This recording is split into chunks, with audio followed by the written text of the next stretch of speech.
Hey, Kay, how you doing? I'm good. How you been, man? Kay, you got to come back to Miami sometime. I mean, dang. I'm going to be there soon. I need to get your info. Is it still the same? Oh, no, no way.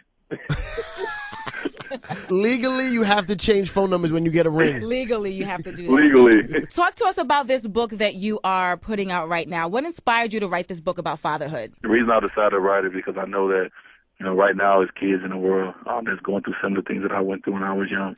I know that it's adults, as families going through similar things that I'm going through. So for me, it was just sharing my experiences with those families that hopefully, they can learn through my successes and failures. Wait, did you start writing this book before or after you had to literally go and get your sons from your child's mom? Yeah, it was so much going on in this case, man, over these 5 years. I don't even remember when was what, but I kind of started writing this book around the time that I got custody of the boys. So my book started on March 11th. The reason it came about, man, just so many people started coming up to me, fathers, men, families, asking me questions about how did I do it, and they kind of wanted to know. It was a lot of people was interested into it, so I thought I'd take the moment to put my words out on paper a little bit, because when you're a public figure, a lot of things come out and said about you, and I thought I'd just take the time to kind of share my experiences to what I deal with. Did you have a father in the house? My father wasn't in my house for the first 8 or 9 years, but as I talk about in my book, man, my sister just literally took me and dropped me at my dad's house, like, here, you take care of him. Wow. And from that point on, my dad had to step up to the plate and become a father, and he was unbelievable by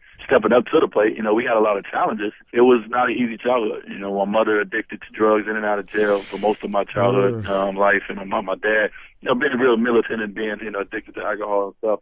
I really just wanted to share what, my experience with what I went through. Man, I'll tell you right now, if I had a dad in my life, I would have been the illest Puerto Rican NBA basketball player and would have took y'all mother suckers out, man. I know that for a fact. Would you say that basketball saved your life? No doubt. Basketball saved my life, man. Basketball was my outlet. I wasn't focusing on the streets, and my family and in gangs and the drugs. And I was focused on hoops because that was my vision, that was my dream, that was my goal to one day be an NBA player. How do you feel about Dwight Howard going to the Lakers? I have no feelings towards it. Hey, oh, you hating?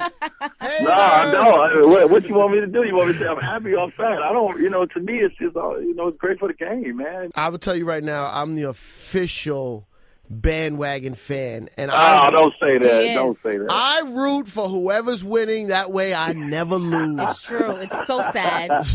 But the whole time I was riding with the Heat, and you guys pulled through. The Knicks was looking good for a minute, but at the end of the day, I went to where my heart was at, the Heat. Oh, please. I heard a rumor that your girl, Gabrielle Union, was literally banned from sitting on the sidelines because she was constantly yelling at the coaches and the players. Is this true? It's not true she got banned. We made a decision together that, she would be best suited not sitting on the court. A couple of rows behind the court is, where she lives. She's still invited to the games, just not. Oh, no doubt. Fall back. I had a rep come to me in the middle of the game and say, man, can you tell your lady to lay off me a little bit? My God. With all the things that you went through in your first marriage, do you think that you'd want to get married again? You said never again, but I'm a firm believer in the healing process of your heart. So hopefully one day I can be a great husband, because I was a terrible one the first time around. In my divorce and everything that went down, I had a hand in it, and I'm man enough to say that. I got to ask you before you go, I'm sorry to bring this up. What's going on with LeBron's headband, man? What you mean? He got like a double super-sized headband. What's going on with the headpiece, man? It's just a little thicker than other headbands. That's it. We all know, that he loves headbands.